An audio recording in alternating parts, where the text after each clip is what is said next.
Cambodia में 3 दिन। मैं सिंगापुर से 3 दिन के लिए कम्बोडिया चला गया। ये मुल्क आजकल सयाहों के लिए बहुत पुरकशिश है। क्यों? इसकी 3 वजूहात हैं। ये दुनिया के उन 5 मुल्कों में शामिल है जो आज भी अपनी पुरानी हियत में कायम हैं। ताहम माहिरीन का ख्याल है 5-10 बरसों में ये भी मुकम्मल तौर पर तब्दील हो जाएंगे, लिहाजा इन्हें जितना जल्द हो सके देख लेना चाहिए।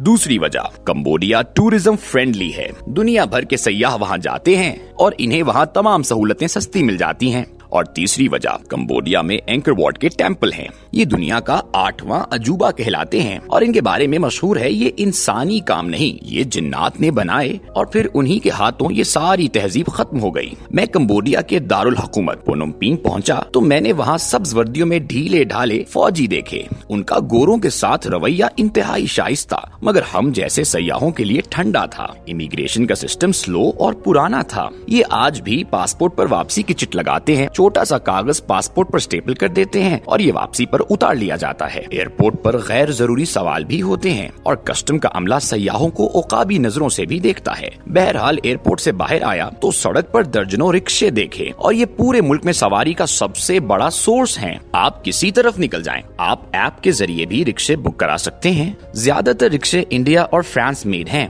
करेंसी बहुत कमजोर है, $1 के 4000 रिल आते हैं, लिहाजा पूरे मुल्क में अमरीकी डॉलर के जरिए लेन देन होता है। आम फकीर भी डॉलर मांगता है और आपसे बड़ा नोट लेकर डॉलर ही में छोटे नोट देता है। तमाम दुकानदार रेस्टोरेंट, होटल, एयरपोर्ट और अजायब घरों के टिकट तक डॉलरों में मिलते हैं। बार्गेनिंग आम और जरूरी है। दुकानदार 4-5 गुना ज्यादा रकम मांगते हैं और थोड़ी देर की तकरार के बाद आपका सौदा हो जाता है। लोग मिस्कीन और आजिज हैं। ये लड़ाई से परहेज और सयाहों का खुश दिली से इस्तकबाल करते हैं। हाथ जोड़ कर मिलेंगे, मुस्कुरा कर बात करेंगे और बार्गेनिंग के बाद आपको चीजें भी फरोख्त कर देंगे। मेरा होटल सेंटर में दरिया मेकोंग के करीब था। ये कम्बोडिया का सबसे बड़ा दरिया है। चीन से बहकर कम्बोडिया और फिर थाईलैंड चला जाता है। दरिया में कश्तियां भी चलती हैं और छोटे जहाज भी। शहर में हरबोंग, गर्दो गुबार, बारिश, शोर और गंदगी भी थी। पता चला नोम पेन में बड़े लेवल पर तामीरात जारी हैं। 50-50 मंजिल के टावर्स बन रहे हैं, सड़कें भी खुली हो रही हैं और धड़ाधड़ मार्केटें भी बन रही हैं। लिहाजा फिजा में गर्दो गुबार है। मुझे अगले 2 दिन तामीरात के मुशाहिदे का इत्तफाक होता रहा। मैं रात खाने के लिए 25 मंजिला टावर की रूफ टॉप पर गया तो ऊंचाई से शहर को देखकर हैरान रह गया। दूर दूर तक बुलंद इमारतों का जंगल था। 50-50 मंजिला इमारतें भी थीं और ये रात के वक्त जगमग भी कर रही थीं। पुनोम पेन के मुकाबले में इस्लामाबाद में सिर्फ एक बुलंद इमारत है और हम उसे भी हर दूसरे दिन बंद कर देते हैं। पुनोम पेन में सेंटोरस जैसी 3-4 दर्जन इमारतें हैं और ये आबाद भी हैं। पता चला कम्बोडिया आजकल दुनिया में ब्लैक मनी की पार्किंग का बड़ा सेंटर है। आप बेशक $1 अरब ले आएं, आपसे कोई सोर्स नहीं पूछेगा। चुनाचे दुनिया जहां की ब्लैक मनी कम्बोडिया की तरफ दौड़ रही है और ये दौलत इमारतों, सड़कों और मॉल्स में लग रही है। मुल्क में बादशाहत भी है और जमहूरियत भी। बादशाह नोरोडोम सिहामोनी ने 2004 में तख्त संभाला और ये बे औलाद है। वजीर आजम हसन ने 1998 में इक्तदार संभाला और मुसलसल वजीर आजम चले आ रहे हैं। वजीर आजम ने ऑपोजिशन का भी सफाया कर दिया है। ऑपोजिशन लीडर सैम रेंजे फ्रांस में पनाहगजीन है। मुखालिफ अरकान असम्बली भी मुख्तलिफ मुल्कों में छुपे बैठे हैं। सरकारी ओहदे और वजारतें काबिले फरोख्त हैं। आप 1.5-2 मिलियन रकम खर्च करके ओकानवा का ओहदा हासिल कर सकते हैं। ये बरतानिया के नाइट के ओहदे जैसा होता है और इसकी वजह से कारोबारी लोगों को बेशुमार सहूलतें और प्रोटोकॉल मिल जाता है। ब्यूरोक्रेसी भी डायरेक्ट भर्ती होती है, लिहाजा सियासतदान अपनी मर्जी के अफसर ले आते हैं। तालीम का मयार बहुत पस्त है। उस्ताद और शागिर्द दोनों अच्छे नहीं हैं। अस्पताल खूबसूरत और जदीद हैं, लेकिन डॉक्टर्स निकम्मे हैं। लिहाजा उम्रा अपना इलाज सिंगापुर या थाईलैंड से कराते हैं। वुजरा और डिप्टी वुजरा की फौज जफर मौज है। ये लोग अपने बच्चों और रिश्तेदारों को भी पार्लियामेंट का मेंबर बना देते हैं। मुल्क में बेशुमार एजाजी वुजरा भी हैं। फौज किराए के गार्ड्स की खिदमत भी सरंजाम देती है। चीनी बिजनेसमैनों ने फौज के आला अफसर मुलाजिम रखे हुए हैं और ये लोग सरकारी गाड़ियों और सरकारी राइफलों के साथ इन बिजनेसमैनों की हिफाजत करते हैं। करप्शन आम है। सरकारी मुलाजिम सरेआम पैसे मांग लेते हैं और किसी किस्म के शर्मिंदगी के बगैर ये रकम जेब में भी रख लेते हैं। श्रीलंका की तरह कंबोडिया की पोर्ट्स भी चीन के पास हैं। चीन मुल्क में बड़ी सतह पर सरमायाकारी भी कर रहा है। पूरे शहर चीनियों के पास हैं। मिसाज, कैसीनो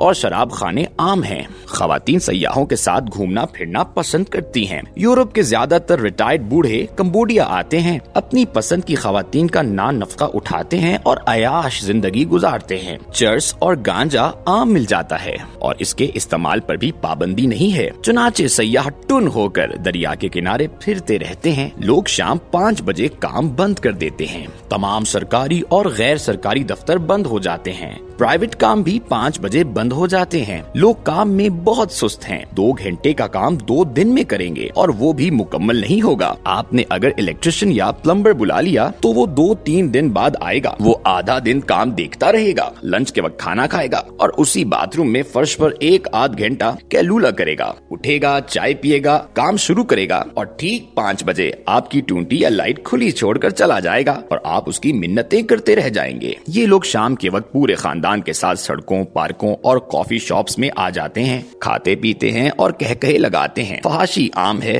पुनोम्पी में सैकड़ों खवातीन सरे शाम बाहर बैठ जाती हैं और आवाजें दे दे कर गुजरने वालों को बुलाने लगती हैं। ये दौड़कर लोगों के गले भी पड़ जाती हैं और इन्हें बाजू से पकड़कर घसीटना भी शुरू कर देती हैं। चुनाचे शुरफा रात के वक्त सयाहती इलाकों से परहेज करते हैं। मिसाज की आड़ में धंधा भी होता है और आखिर में शिकार इज्जत के साथ साथ अपनी रकम से भी महरूम हो जाते हैं। पुलिस में कंप्लेन की जाए तो पुलिस भी कुछ नहीं करती। ये भी उन लोगों के साथ मिली होती है। मुझे रात के वक्त दरिया के किनारे वॉक का इत्तेफाक हुआ। ये एक दिलचस्प और खुशगवार तजुर्बा था। दरिया के किनारे पक्के हैं और दोनों साइड्स पर 40 फुट चौड़ा फुटपाथ है और उस पर शाम के वक्त हजारों लोग घूम रहे होते हैं। ख्वांचा फरोश उन लोगों को मुतवज्जे करने के लिए आवाजें लगाते हैं और लोग उनसे चाय, कॉफी, फ्रूट, ड्राई फ्रूट और बियर खरीद कर पीते हैं। दरिया के दोनों किनारों पर कॉफी शॉप्स, चाय खाने और रेस्टोरेंट हैं और उनमें भी ठीक ठाक रश होता है। दरिया में फेरी भी चलती है और लोग उनमें सवार होकर भी शाम का नजारा करते हैं।